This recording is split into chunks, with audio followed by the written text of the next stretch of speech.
Salam selamat untuk kita semua Safetizen. Kali ini kita akan membahas tentang bagaimana sih cara agar kita sebagai seorang profesional safety bisa dipromosikan ke jenjang karir selanjutnya. Sebelum gue membahas hal tersebut, mari untuk Safetizen yang belum subscribe channel Agoka 3ku, subscribe dulu channel ini, kemudian juga jangan lupa untuk like videonya, dan juga apabila ada pertanyaan silahkan ketik di kolom komentar.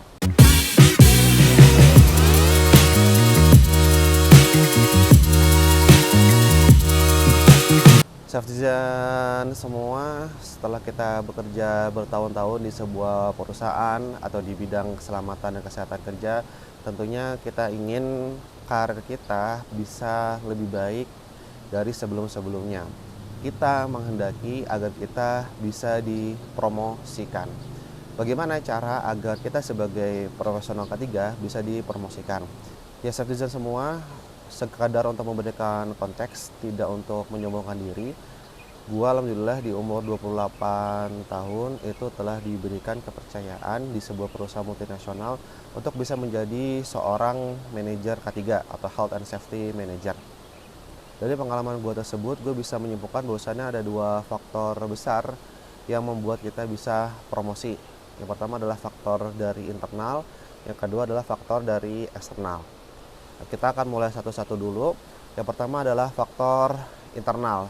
Faktor internal adalah faktor yang berasal dari kita pribadi, tidak terkait dengan orang lain. Ini benar-benar dari kita pribadi. Ada beberapa hal yang bisa masuk ke faktor internal. Yang pertama adalah tentunya terkait dengan bagaimana kita mengerjakan KPI, Key Performance Indicator yang diberikan oleh perusahaan. Seseorang yang ingin dipromosikan ke jenjang karir selanjutnya tentunya harus memiliki achievement, pencapaian yang lebih dari Key Performance Indicator yang ditetapkan. Nah, dia akan berusaha sekeras mungkin dan secerdas mungkin untuk mencapai KPI yang telah ditetapkan oleh perusahaan. Yang kedua, terkait dengan faktor internal adalah bagaimana kita bisa membangun komunikasi. Nah, komunikasi ini ke banyak pihak ya. Ada pihak dari internal departemen kita ya, sesama departemen HSE, Health Safety Environment atau departemen K3. Bagaimana kita tidak memiliki masalah gitu, baik secara pribadi ataupun secara profesional kepada orang-orang yang ada di departemen kita. Dan juga bagaimana kita bisa memiliki komunikasi yang bagus untuk orang-orang di luar departemen kita ya. Misalnya ada departemen purchasing, departemen HR gitu, dan departemen lain. Bagaimana mereka itu di luar departemen kita tuh melihat kita itu bekerja, bagaimana mereka tuh melihat bahwasannya kita tuh memberikan manfaat untuk mereka. Dan juga terkait dengan komunikasi ini adalah bagaimana kita bisa membangun komunikasi ke bos-bos yang lebih tinggi. Nah, bos-bos yang lebih tinggi ini tentunya berbeda ya cara komunikasinya kepada rekan-rekan kerja kita ataupun ke departemen yang lain. Mungkin bos-bos yang lebih tinggi itu secara topik pembicaraan mereka akan ngomongin secara strategik ya, ataupun secara bahasa karena mereka banyak ekspatriat, itu bahasa yang digunakan adalah bahasa Inggris. Nah, mau nggak mau kita harus bisa untuk membangun komunikasi dengan mereka. Dan juga yang tidak kalah penting, tapi mungkin sedikit disepelekan adalah bagaimana kita bisa membangun komunikasi yang baik kepada orang di luar perusahaan. Orang di luar perusahaan ini banyak ya, misalnya ada vendor, kemudian misalnya ada pemerintah, kemudian misalnya juga ada klien atau rekan kerja yang lain gitu di situ. Nah, di sini bagaimana kita bisa menjaga nama baik dari perusahaan, jangan sampai gara-gara kita misbehave gitu ya, atau kita menganggap bahwa kita tidak punya hubungan langsung dengan mereka, kita berperilaku asal-asalan. Jadi komunikasi ini harus dijaga ke banyak pihak. Dan yang ketiga adalah terkait dengan inisiatif ya.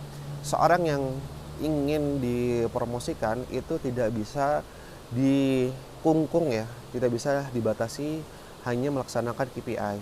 Dia tuh harus berpikir apa yang bisa dia berikan lebih banyak daripada hanya dibatasi dengan KPI. Dia bisa mengusulkan ide-ide yang cerdas untuk melakukan sesuatu yang lebih efisien atau sesuatu yang lebih value added yang memberikan manfaat lebih banyak kepada perusahaan. Dan tentunya hal tersebut pasti akan disukai oleh atasan-atasannya. Kemudian juga ketika kita dipromosikan ke level yang lebih tinggi, tentunya pekerjaan-pekerjaan dilakukan itu tidak lagi pekerjaan-pekerjaan yang sifatnya itu pelaksana lapangan. Ketika kita dipromosikan dari officer misalnya ke supervisor atau dari supervisor ke manager, nah itu pekerjaan-pekerjaan dilakukan adalah lebih strategik ya.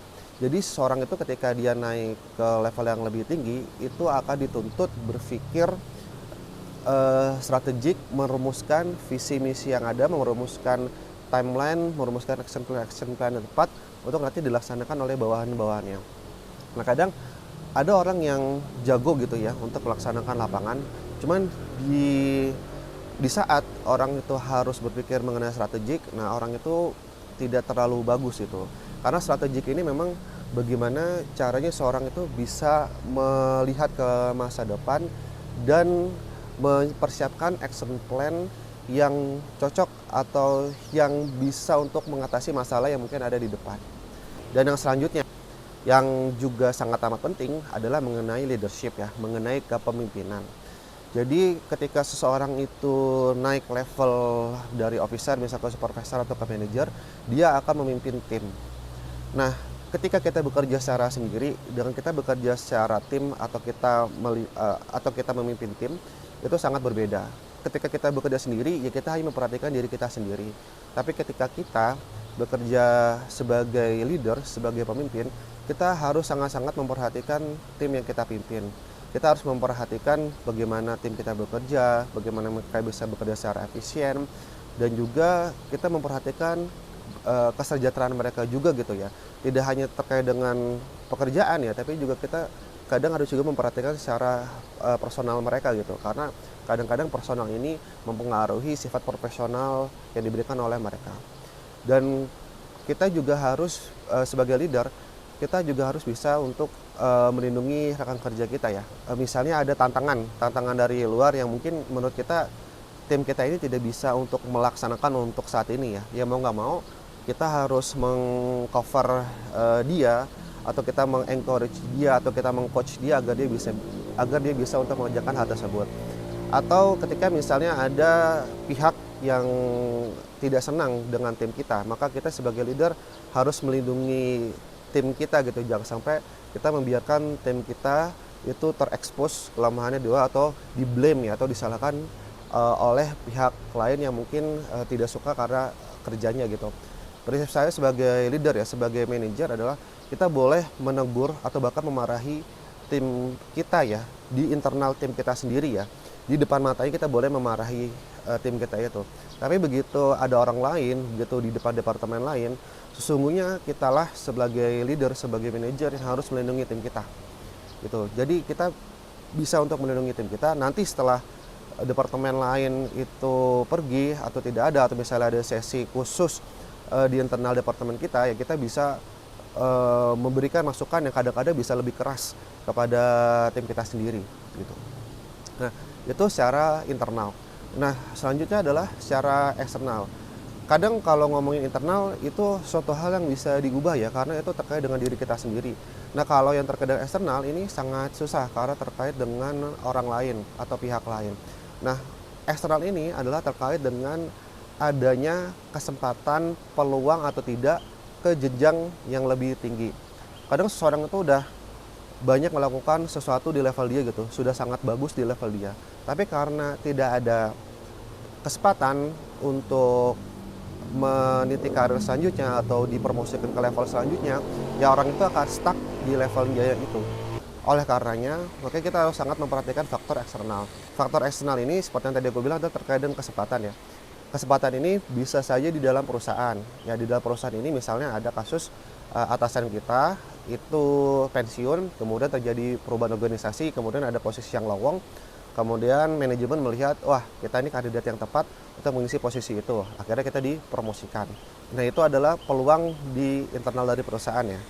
Nah, ada juga peluang di luar perusahaan gitu. Karena kita merasa misalnya di dalam perusahaan ini karirnya gitu-gitu aja gitu. Kemudian juga atasannya juga tidak bisa bergerak kemana-mana gitu, tidak pensiun, tidak juga ada perubahan organisasi. Akhirnya kita bisa untuk melihat posisi di luar perusahaan, apakah memang kita bisa untuk meng-apply di luar perusahaan tersebut gitu. Kita bisa melihat job street, kemudian kita bisa buka-buka lowongan kerja yang lain, kita bisa lihat LinkedIn, kita juga bisa melihat Instagram tentang lowongan kerja ketiga dan kita coba apply. Mudah-mudahan memang kita bisa mengisi kesempatan yang ada di luar. Nah, tapi memang kadang agak susah ya untuk meng-apply di luar jikalau posisi kita ya di perusahaan sebelumnya itu posisinya masih di satu level di bawah posisi yang di luar. Oke, citizen semua. Jadi itu adalah terkait dengan bagaimana kita bisa mendapatkan promosi di tempat kerja. Ada dua faktor. Yang pertama adalah faktor internal, yaitu faktor yang ada di dalam diri kita, bagaimana kita mempersiapkan diri kita agar pantas untuk menjadi seorang supervisor atau manajer berikutnya. Kemudian yang kedua adalah faktor eksternal. Faktor eksternal ini adalah terkait dengan peluang kesempatan untuk kita bisa dipromosikan ke jenjang level berikutnya. Terakhir dari gua mau menyampaikan bahwasannya sebongkah emas itu tetap saja emas meskipun ada di tumpukan sampah ya. Artinya ya tetap terus rekan-rekan mempersiapkan diri rekan sendiri sampai akhirnya nanti diberikan kesempatan untuk menjadi supervisor atau manajer, dan ketika rekan-rekan menjadi seorang supervisor atau seorang manajer, rekan-rekan akan menjadi seorang supervisor atau manajer yang sangat baik. Jangan lupa Citizen untuk men-subscribe channel ini, kemudian di like videonya, kemudian apabila ada pertanyaan silahkan ketik di kolom komentar. Gua Agung Katigapu, salam selamat.